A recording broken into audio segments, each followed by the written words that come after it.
What's up, Trailblazers? I'm Joe, the Honkai Star Snail, and you're invited to join me on this journey through every playable character in version 1.1 of Honkai Star Rail. We'll talk about the strengths and weaknesses of each character, and we're gonna put them all on a tier list. Bear in mind that we're evaluating each of these characters at Eidolon level 0. I know I'm a snail, but I just had some coffee, so hold on to my shell, and let's get it started with Bronya.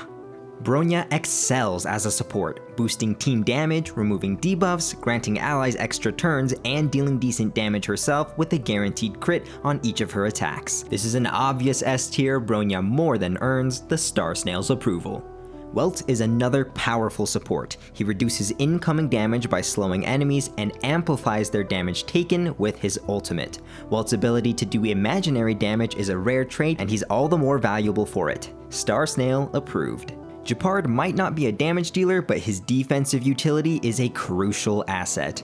Gepard's ultimate can grant a team-wide shield without any skill point investment. In the Forgotten Hall and Memory of Chaos stages, you need a lot of damage and a lot of survivability. Gepard provides the survivability without needing to take any skill points away from the carry. Star Snail approved.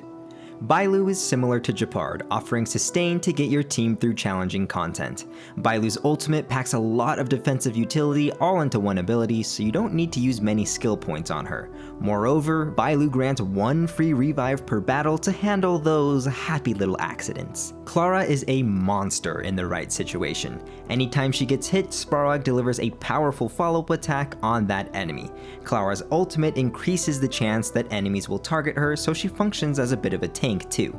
Her performance really dips when there are few enemies available to trigger the follow-up attack, making her just average in those situations. I'm putting Clara into the A tier because she isn't universally as powerful as the other S tier characters, but Clara is still a great choice. Much like Clara, Yanqing is a beast in certain situations, but when he's out of his element, he gets a lot weaker. Yanqing has powerful self buffs, but he immediately drops them without continuous skill usage or after any HP loss. Dedicated shielding from characters like March 7th or Gepard can make him pretty consistent. Yanqing is a great choice. Himiko is pretty. Like S tier in looks for sure, but she's honestly underwhelming as a 5-star. She'll do fine as the team's damage dealer, but she doesn't thrive in any situation except maybe the Doomsday Beast Echo of War fight. Himiko has the ability to do AoE follow-up damage after her team breaks 3 enemies, but it's a little difficult to utilize this effect consistently. Himiko's damage is substantial if you can trigger that follow-up attack a lot, but without it, other options may be preferable. Well, Himiko, all I can say is that you're better than nothing. The Fire main character is useful in any situation. Their skill taunts enemies so they have no choice but to attack Fire MC, they constantly apply shields to the team, and they're pretty good at breaking fire weak enemies.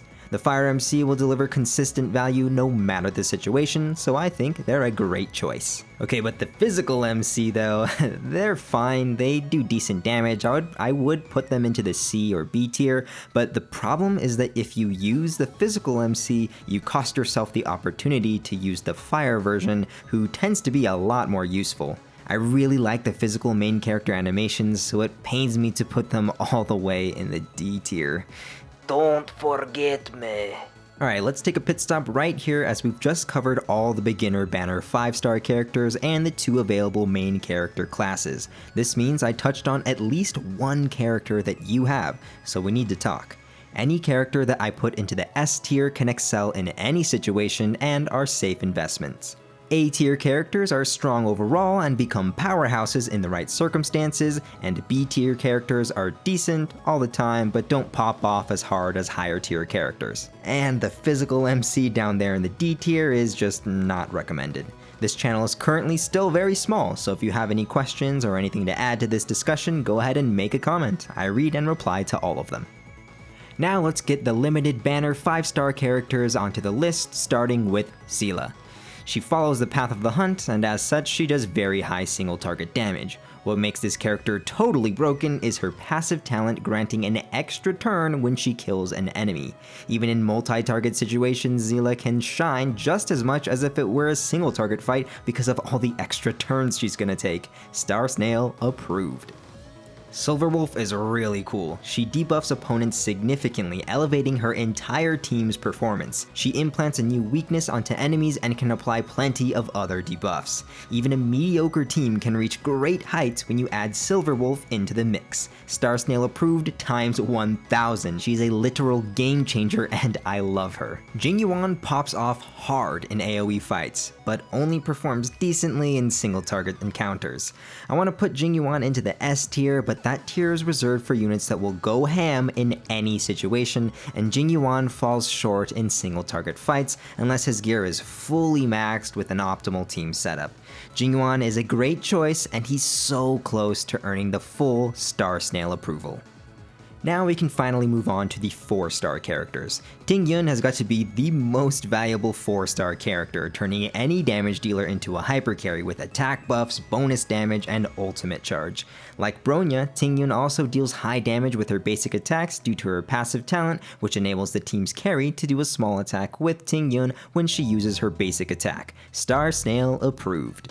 Natasha's value may diminish in the future with the introduction of more healers and shielders, but currently she serves as a decent healer and can unlock a trace that allows her to purge debuffs on allies. Once we get another 4-star healer, Natasha's place on the tier list will get called into question, but for now, she's not just a great choice, but she's also one of your only choices. Asta and Pela are in a similar position despite differing playstyles. Both consistently boost team damage, but Asta's buffs are less effective in single target scenarios, and Pela struggles against enemies with high effect resistance. Either character would be a great choice for any team seeking additional support. Alright Trail Snailers, time for another pit stop. I'm gonna drop some snaily wisdom on you as thanks for sticking around. Let's talk about 4-star damage dealers. The truth is, 4-star damage dealers will always live in the shadow of their 5-star counterparts. For max efficiency, prioritize your 5-star damage dealers, then consider upgrading a 4-star that fills a gap in your roster's elemental coverage. But hey, some of you might not even have a 5-star damage dealer at all, so let's get on with the tier list, and don't forget to like this video if you're enjoying this discussion, by the way. Thank you. Dan Heng's passive talent grants him resistance penetration when targeted by an ally's ability, a potent effect that can trigger once every 2 turns.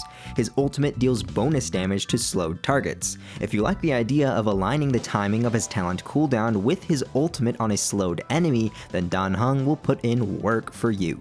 So Hook is kind of a little beast. With her high damage multipliers, she scales well with investment. While not groundbreaking, Hook is still a solid fire damage dealer. Comparatively, Himiko has higher potential damage with her follow-up attacks, while Hook offers reliability regardless of the situation. Su Sheng is my top-rated 4-star damage dealer, matching the power of 5 stars when she's in her element. Su Sheng tears through physical toughness bars. Her skill will deal bonus damage to any weakness-broken enemy, and her ultimate grants her an extra turn. No matter the situation, Su Sheng has the tools to deliver. Welcome to the A tier, Su Sheng. You deserve it. Serval has the unique ability to infinitely extend shock damage over time with her ultimate, enabling high damage stacking.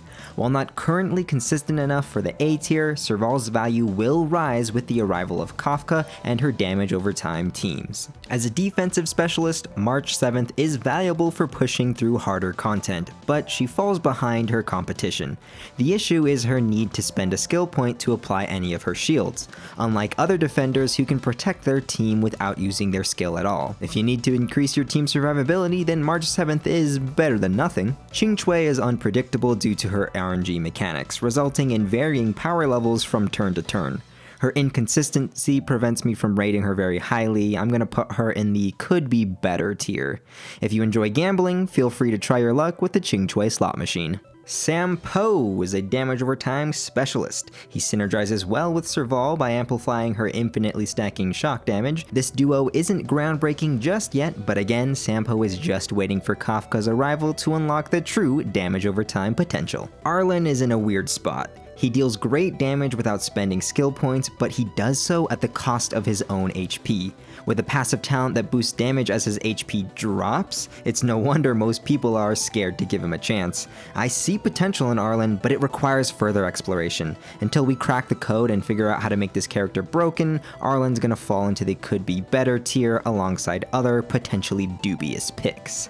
Herta is commonly and accurately considered the worst character.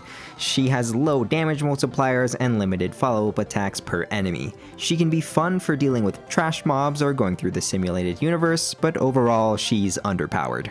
Luocha and Yukong are coming in the second half of patch 1.1. We already have knowledge about their kits, and it's pretty obvious to me which tier they will end up in, so we are going to place them on our tier list today. Based on what we know. Luocha is a healer who doesn't need to consume skill points to heal. Yep, you heard that right, I said the magic words, doesn't need to consume skill points, so this is probably going to be an S tier. His ultimate deals damage, which is something that no other healer's ultimate can even do, and it removes one buff from every enemy. When Luocha comes out, he's probably going to be a total game changer for people who need strong defensive units. Yukong looks a lot like Tingyun, and I'm not talking about how they're both fox ladies.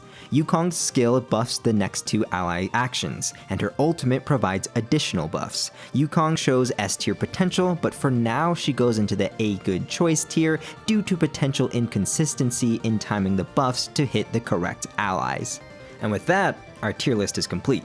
Do keep in mind that even Herta, one of the worst characters in the game, can still be part of a team that clears Memory of Chaos stages. And I'm not just speaking hypothetically here, there are really players doing this and uploading videos of it.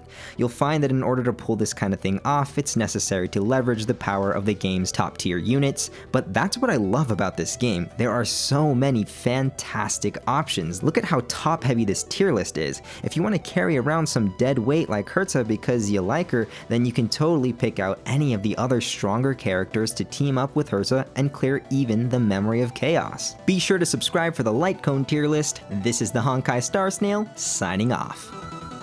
Eventually. Coffee's starting to wear off.